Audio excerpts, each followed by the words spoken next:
Howdy! Welcome to SpongeBob's Hidden Stories, where we look into the stories hidden within the SpongeBob comic books. We ain't talking about this or this. We're talking about this. And I gotta say, I was pleasantly surprised by these. Anyway, without further ado, we'll be starting with the first book and comic, Silly Sea Stories, where we'll see the Krusty Krab completely abducted, SpongeBob have a meltdown over his day off, and perhaps the most charming story between Squidward and SpongeBob I've personally ever seen. We start with SpongeBob wearing his signature hat and off to what I'm gonna guess is work since he's wearing his hat, and the title is Day Off, Off Day. We see though that Krabs is spying on SpongeBob from afar, and he says, "I'm spying on SpongeBob, coming to work on time as usual. Poor sap. It's almost too easy." Looks like Krabs has been altering the time to make it so that SpongeBob is always late for work. What a freaking trooper, hey? Let's see how this unfolds.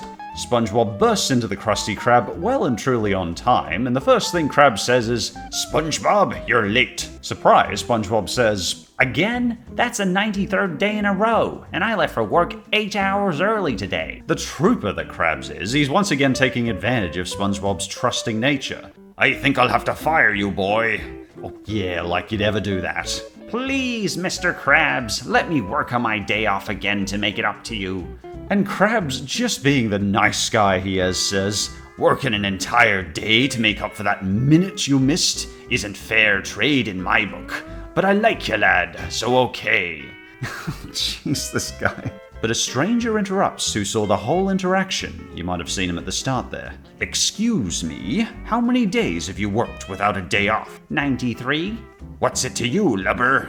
But Krabs is in for a well-deserved surprise, because it turns out he's from the Bikini Bottom Department of Labor. Apparently, it's against the law for an employee to work 94 days in a row. What a shocker. Apparently, he has to have today off. Krabs, being the horrible slave labor tyrant he is, says, "No one tells me how to run my business." If you don't give him the day off, you'll be fined $100. And as you might know, as far as occupational health and safety standards go in the workplace, Krabs is getting off really easy with that. SpongeBob is quickly booted out of the Krusty Krab, as Krabs says, "Enjoy your day off, SpongeBob." "What? See, no reason to fine me now." But SpongeBob, of course, has other plans, and here we once again see his obsessive-compulsive nature and just how anxious he gets without his routine. "I can't take the day off, Mr. Krabs. I have to make up for being late." "Don't worry about it, SpongeBob. Take the day off." But SpongeBob, being the trooper he is, says, "It's not fair to you, Mr. Krabs." I love this guy up here. What is with this expression he's giving? It's like, what have I walked into here? What kind of establishment is this? I just wanted a burger. The Labor Department guy is not pleased and says, "If he's not out of this restaurant immediately, I will fine you." But SpongeBob's just not having it. He's just not leaving the Krusty Krab. Imagine how many fast food joints would appreciate this guy. "Let go!" And this poor guy is just having the worst day ever here. He gets the entire table he has uprooted and probably gets that drink and burger right in his face. Desperate to keep SpongeBob out, he tries closing the doors. "I'll just close these doors, hehehe." I really love this picture. It just stands out to me every time I see it. It's beautiful artwork. And of course, SpongeBob being the sponge, he just has to get in. SpongeBob tries his best to get in, and of course the Labor Department isn't having it. He's gotta get off the property. He's just gotta have a day off. "Go home, you pesky barnacle." "I owe you too much, Mr. Krabs." I guess if you did do the same routine of going to work every day for what, 22 years at this point, you would feel a little bit uneasy, like just suddenly leaving the restaurant. So I can't completely blame this one on SpongeBob. In fact, I completely blame it on Krabs. He's just horrible. Jeepers, I would like to see this sponge get a better job. Krabs quickly frisbees him out and says, "Sail away, boy." And because duct tape solves everything, including keeping sponges out, he tries duct taping the door to keep the elusive sponge out. This is becoming like a horror film. We can hear him patting on the roof, and we don't know if he's coming in where he is. It's actually kind of creepy. The Labor Department's not having it though. Krabs, he has to leave. I love the creativity here. SpongeBob's been in 5-6 different shapes in this one story. It's really cool. Once again, he's tossed out with a resounding, "Go home." I'm trying to think if we've ever seen SpongeBob take a day off. I don't think we have, even when he was sheltered inside when he was in that accident. He still worked from home because he had that long spatula. Anyway, Once again, SpongeBob comes in, this time through the toilet. Once again, just all the creativity on the weird ways he's getting in. Krabs is not having it though. No, but I owe you. He actually looks more like a loaf of bread to me here. No, I think he's right in this case, SpongeBob. I definitely think he owes you some back pay. Don't send me away. Leave! At times it must be very difficult to have an employee as obsessively stringent and routine-oriented as SpongeBob. Pack it in. I've been waiting to do a Squidward voice for a while. Get out! And finally, Krabs gets what he deserves. Mr. Krabs, it is clear that you won't give your employee a day off. And Krabs just has the most visually unique freakout here. I guess an obsessive employee breeds an obsessive manager. I'll never pay a dime in fines. And Krabs get what looks to be a croquet mallet and starts smashing his own restaurant. You can't fine me for having him work here if there's no restaurant for him to work at. And this seemed to satisfy the guy. He's like, you got me there, Krabs. Looks like you're off the hook. You really showed him, Mr. Krabs. I sure did, lad. No one tells Eugene Krabs how to run his business. What business? And the restaurant, it's just total. I don't think we've ever seen the restaurant this wrecked before. There's just nothing left. As Squidward puts up a sign saying closed for repairs. And that was our very first SpongeBob story. And I'm gonna say, I liked it. Creative animation, a fun premise. It was interesting the whole way with different ways SpongeBob's trying to get into the restaurant. It's just definitely a fantastic start for these books for me. And next up we have Pat Star No Pants, which of course starts with seeing Patrick in the shower. You know, I think it's a fair guarantee that by the end of this story, we'll have seen Patrick's butt-naked rear end. Clearly there's an artist on the SpongeBob team who just really likes drawing Patrick naked. This definitely isn't the first time this has happened. Patrick says, oh boy, today is the Big Bikini Bottom Parade. I can hardly wait. Patrick, hurry, the parade is coming. Pat? Hey SpongeBob, I'm in the shower. You gotta get dressed, Patrick. The parade is heading up Main Street. Come on, I'll be waiting for you outside. Clearly SpongeBob and Patrick are very excited about this balloon parade, I'm guessing. Patrick rushes out of his shower. Oh gosh, the parade is coming. I gotta get dressed. Woohoo! Where'd my shorts go? You know, honestly, I kind of give credit to Patrick to making such an effort to try and get dressed. Normally, he just wouldn't care about this kind of thing. Hurry, Patrick. My shorts are gone. Ah. Hurry, Patrick. The parade is here. No. He's gone naked after all. He just decided it's not going to bother with clothes today. Can't find my pants, so whatever. Yes, I love parades. Let's go. Yay! And of course, the first thing SpongeBob notices is his friend is completely buck naked. Patrick, I think you might be naked. What? Oh yeah, I couldn't find my shorts. Can you imagine that if one of your friends just ran out of their house naked and went to a parade? This is great, SpongeBob. Let's just push up to the front. And SpongeBob is a little bit self-conscious because his friend is naked. I love how they're using the speech bubbles to actually cover his schlong area. Well, maybe we should just hang back here. Well, given what a ruckus the town made last time Sandy was naked, maybe that's not a bad idea. They practically lynched the poor girl. Nonsense! Excuse me, pardon me. Come to think of it, I think we've already had multiple times when these characters have been arrested for being naked. The police are on the scene though and spot buck-naked Patrick. Hey Sarge, you see what I'm seeing? 10-4 on that, buddy? Let's get him. Oh no, Pat, it's the police. Alright you, let's go. The police quickly apprehend Patrick. Where are you taking me? Where else will we take a big pink monstrosity like you? To Main Street!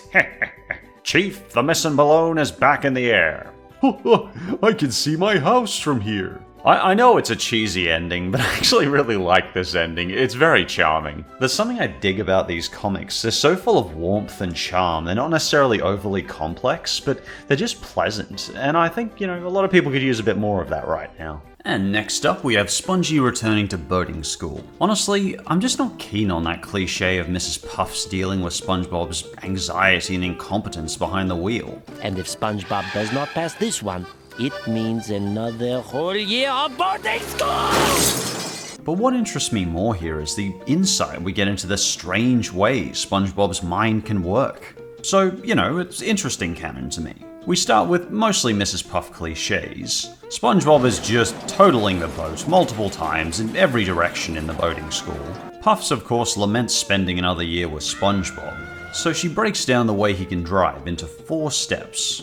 Brake, key, drive, gas. You can remember that, can't you? Just picture it in your mind. And of course, asking SpongeBob to picture things in his mind, or even clear his mind for that matter, often ends in some pretty bizarre results. Credit to Spongy though, as always he's doing his absolute best to take this advice. And he begins picturing brake, key, drive, gas in his head all night. He then starts picturing rake, knee, dive, mast. And then he starts picturing flake, 3, tide, bass. And the bass, of course, looks like a random Bikini Bottom resident. I just love the expression on this guy. It's just this random expression of just complete nothing. His subconscious continues to malform these 4 steps, and they soon turn into cake, tea, hide, splash.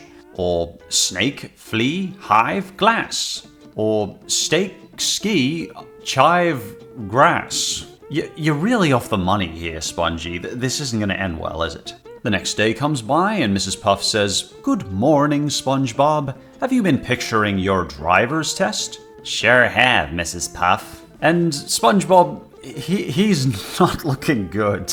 And of course, he's reciting a vast array of subconscious manifestations. Cake, tree, drive, trash, just like you taught me. Or date, flea, mind, rats. Also, what's with the visuals for this one? For fake, he pictures a Krusty Krab. Maybe the Krabby Patty doesn't use any real meat, or they don't consider it real food. For need, he pictures a lady in a sash, like a beauty pageant. In fact, the only visual that makes any sense to me here is Glide being a paper plane. But still, it's very cool that SpongeBob's getting me thinking this much. After some driving antics, SpongeBob absolutely totals the driving school. And I mean he totals it even by SpongeBob standards. He sends the tower toppling down, ripping the classroom in half. Have you also noticed there seems to be a recurring theme in this comic of destroying Bikini Bottom structures? Weird.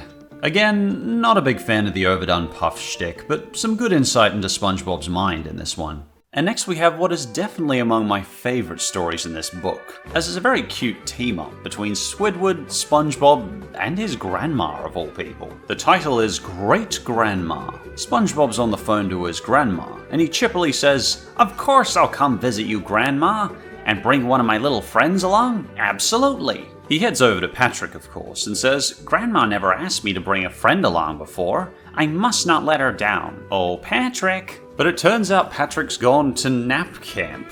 Okay. His second choice is, of course, Squidward. I'm surprised he didn't ask Sandy along, but actually, have they even introduced her yet? I actually don't know when these comics are set. Maybe she'll be introduced later. Anyway. No, instead he pictures that Squidward would love to come along and see his grandma.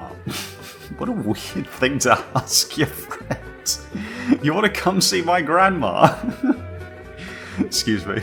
Visit SpongeBob's grandmother? I'd rather be devoured by wild clams. But SpongeBob is of course insistent, saying, "Please, Squidward, I'll do anything." "No, Wait a minute, anything?" And you can probably guess where this is leading. He lists a whole bunch of things that SpongeBob has to do in order to go to Grandma's house with him. A whole month of being left completely alone. I wonder if SpongeBob will stick to that. He has to pretend that Squidward doesn't even exist, no matter how much he begs and pleads. And you gotta wonder if this is somehow gonna backfire on him. "The visit to your grandmother will last no longer than 3 minutes.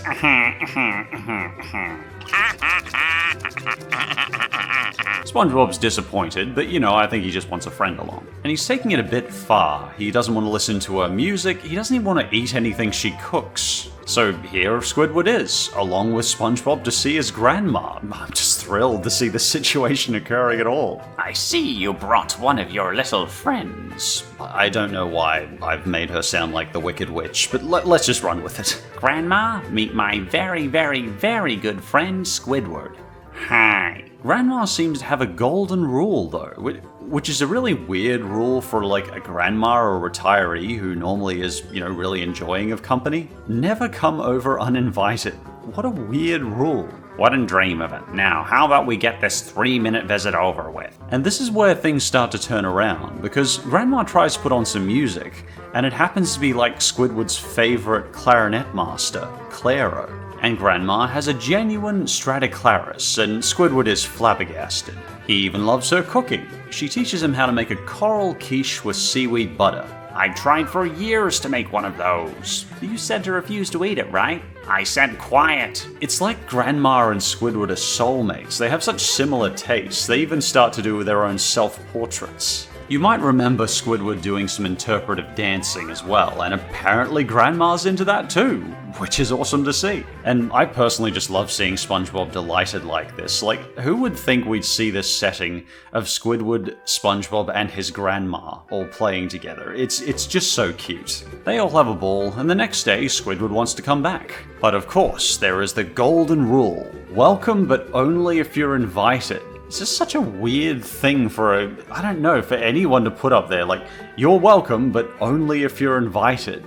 That's such a weird rule to me for some reason. SpongeBob, open up! I need you to call your grandma. But SpongeBob is playing by the rules that were set, and he's pretending that Squidward doesn't even exist. How strange. I thought I heard knocking, but nobody's here. Yep, it's all starting to backfire on Squidward. Grandma's making kelp casserole, which is Squidward's favorite, but of course he can't get in. SpongeBob, I'm calling off our deal. You don't have to pretend to exist. Stop ignoring me. But SpongeBob's sticking with the deal. I kinda wish Squidward could just enjoy this month he has of peace. And very cutely, Grandma is drawing a picture of Squidward. It's just lovely. Maybe these two are soulmates, I don't know. Maybe you should just knock and say hi. But SpongeBob's sticking with it. He's just not gonna break this deal. Finally relenting, Squidward just crawls up to Grandma's cottage and knocks on the door. He just wants to see her. And here we have one of the weirdest endings I've seen in both SpongeBob comics and episodes, where Grandma scares Squidward because she turns up to the door looking like a shower puff? Honestly, I have no idea what she's meant to be here, but it is very eye-catching. Oh dear, this always happens when I don't get a chance to moisturize first. And that's the end. Weird ending, eh? That last story was pretty short, so let's jump straight into the Krusty Nabbed. SpongeBob is walking along, ready for work, and says, I've got a strong feeling that today is going to be my best day ever at the Krusty Krab? But the Krusty Krab has completely vanished, like nothing is left of it except the sign. SpongeBob, never handling change that well, is in a panic, saying, The Krusty Krab, where is it? Where is it? And Krabs, he's looking a bit dumbfounded too. Shiver me timbers, the Krusty Krab's been stolen! Stolen? Oh no! But Squidward, of course, hating his job, is just so happy to see the fast food franchise removed from existence. Stolen, oh joyful day! Wahee waho! Poor Squidward, he's hysterical with grief. And here we are introduced to a character we haven't seen in the comic series yet. Aha! Plankton! What's your kerfuffle? Some evil villain stole the Krusty Krab. And of course, Plankton is also the first person they expect to have taken the place. They search him down, but his goal isn't to steal the Krusty Krab. He wants to get the Krabby Patty formula. That's it. Now hand over the secret Krabby Patty formula! What? I don't know. I never thought I'd get this far. And no surprise, plans to steal the formula is all they find on him. I'm really bad at my Plankton voice, so forgive me if I just sound normal for him. You'll hear from my lawyer, Krabs. But if Plankton didn't steal the Krusty Krab, then who did? But apparently there's restaurant tracks. I've seen animal tracks, human tracks, car tracks, but I can't say I've ever seen house tracks. To the Krusty Krab, come on, Squidward. I'm getting paid for this, right? Squidward, what do you think? Honestly, I'm surprised he went along with this, but I guess he's got to get his paycheck somehow. Another day, another migraine. That's it, boy. Stay on the trail. Mr. Krabs, you said we'd take turns carrying each other. I say a lot of things. I guess they could have walked, but I understand this comic has a way of making every minute thing just a little more interesting. Looks like we're climbing, boys. At least I won't have to carry you anymore. I didn't say that. And on the horizon, they find King Neptune's castle. And am I the only one who thinks it looks like, I don't know, a bunch of ice creams? They sneak on in, and soon they find the Krusty Krab. Oh, my sweet Krusty Krab. Her kitchen, her cash register, her used grease. Come on, Mr. Krabs, let's get inside before anyone sees us. How are they planning to transport this thing back anyway? I don't know, maybe we'll find out. All clear, there's nobody here? I don't know, is that a doll or a Five Nights at Freddy's character?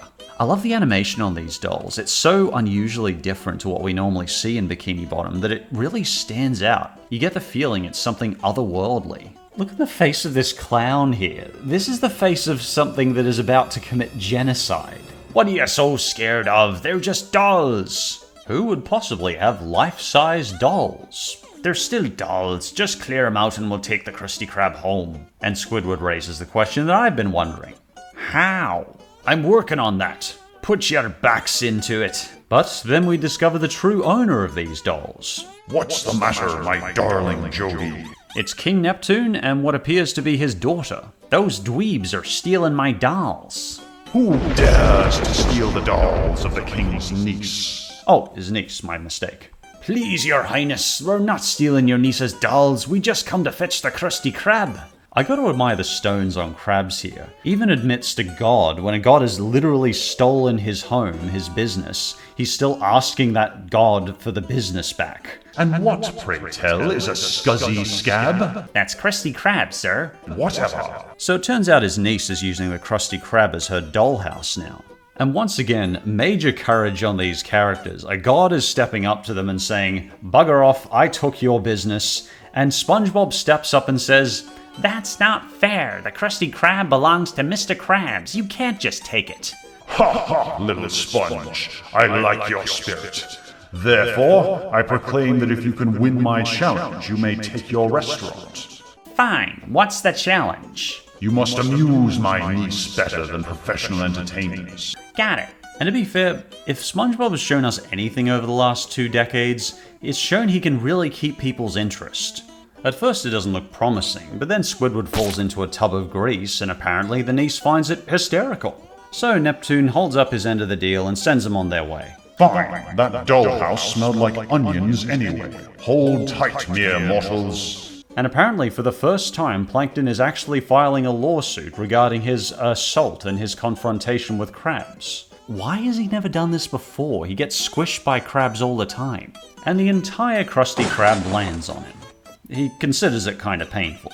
And with that, order is restored, and this SpongeBob story comes to an end. What do we got next? And next we have the story Split Decision. Apparently it's SpongeBob's day off, and he's off to do a little bit of jellyfish hunting. In fact, it's the day the very rare pink finger stinger comes out of its cave, and it only happens once every year. But of course Krabs calls him and says, "A boatload of hungry customers just came in. I need your help."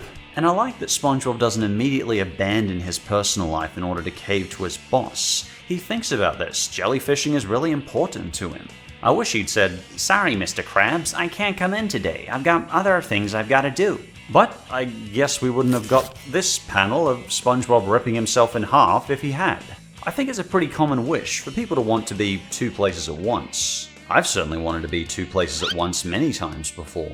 So it's kind of cool to see this concept explored. "Thanks for coming in, lad, we're swamped." And apparently SpongeBob has to make 600 Krabby Patties. The place couldn't even fit that many people. How could they possibly need that many Krabby Patties? Why couldn't Krabs just hire 1 more staff member? Money! Right, yes, but it still makes no sense. The other side of SpongeBob reaches the pink stuffed finger stinger cave, and apparently he waits 6 hours for it to come out. Really, SpongeBob? I mean, you're jellyfishing anyway. Couldn't you have just, I don't know, walked in and taken a look? Do you really have to be that polite about hunting jellyfish? Not much to say with the other SpongeBob. He's still making Krabby Patties and waiting tables. Apparently SpongeBob enjoys waiting and will gladly sit around and get a lawn chair and just wait it out. Sometimes I just wish I could have the zen-like patience of this sponge. He makes it all look so easy. Finally, I'm going to guess after even more hours, the jellyfish comes out of the cave. But a policeman stops SpongeBob from capturing it because apparently it's a baby. Dang fisheries license. I'm not sure we want to see what size the adult one is. And on the Krusty Krab side, SpongeBob has finally finished the day. where Krabs chirpily announces, "Thanks, SpongeBob, for coming into work on National Work for Nothing Day." SpongeBob is pretty nonplussed, but as always, he just takes it like a champ and walks on home.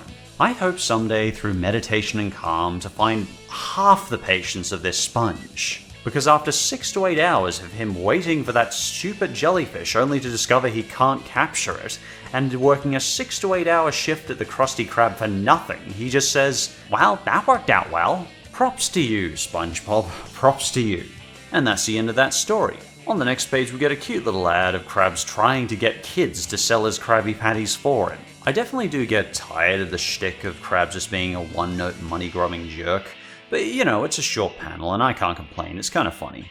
Interestingly, the story seems to give main writing credit to Stephen Hilberg, though it also mentions other editors and writers such as Chris Duffy and Derek Dryman. Goodreads also credits Hilberg as a writer too. Regardless, thank you to anyone who helped make this. I really enjoyed these stories. And that about brings us to the end of these stories. I honestly really enjoy reading these and giving you my spontaneous reactions, just exploring this uncharted territory for SpongeBob fans. So if you'd like to see me do more of these stories, let me know in the comments. And thank you for watching, and hopefully I'll see you next time.